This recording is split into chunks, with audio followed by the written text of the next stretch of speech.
যদি তিনি সাংবাদিকতা পড়ে যদি সাংবাদিক হতেন তাহলে কখনোই একজন সাংবাদিককে এইভাবে অপমান করতেন না।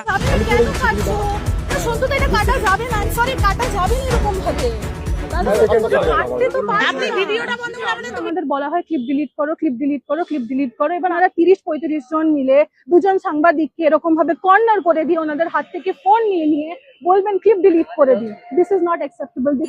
আবার সেই জায়গায় সেই সাংবাদিক হচ্ছে একজন মহিলা, তারা সব সময় বলে নাকি তারা মহিলাদের সুরক্ষা দেবেন, মহিলাদের সম্মান দেবেন, কিন্তু যেখানে একজন সাংবাদিক হয়ে তিনি একটা সাংবাদিক মহিলাকে যেখানে সুরক্ষা দেন না, যেখানে সম্মান করেন না, তাকে অসম্মান করেন, যেখানে হেনস্থা করেন, সেখানে তার সাথে যারা কর্মীরা ছিল তারা একটা মহিলাকে হ্যারাসমেন্ট করেন, সেখানে তারা কিভাবে মহিলাদের সুরক্ষা দেবেন বা মহিলাদের সম্মান করবেন? সাংবাদিক দিদি তিনি কিন্তু তার ভিডিও তিনি কিন্তু ফেসবুকে সোশ্যাল মিডিয়াতে দিয়েছেন এবং তিনি বলেছেন অন্তত 30-35 জন মিলে তাকে একটা কোণঠাসা করে দিয়েছিল এবং কোণঠাসা করে তাকে বিভিন্ন রকম মন্তব্য করেছেন, তিনি বিভিন্ন রকম কথা বলেছেন কি না, তার একটা কোনো ভুল কথা তিনি নাকি বলে ফেলেছিলেন, সেই ভুল কথাটাকে নাকি ডিলিট করতে হবে, এটা নাকি একটা কথা। কিন্তু তিনি তো একদিন সাংবাদিক, তার এটা রুলসে থাকে না, তিনি যেটা সত্যি করে সেটাই তিনি তুলে ধরেন।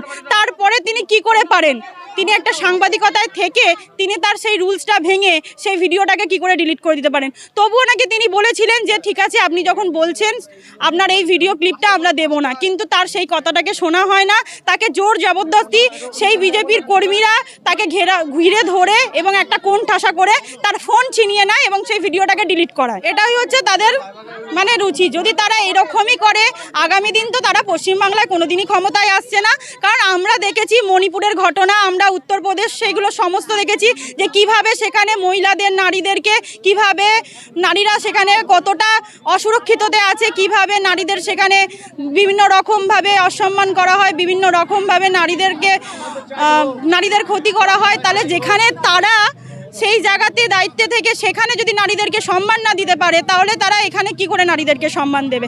আমার মনে হয় না তারা নারীদেরকে সম্মান দেবে।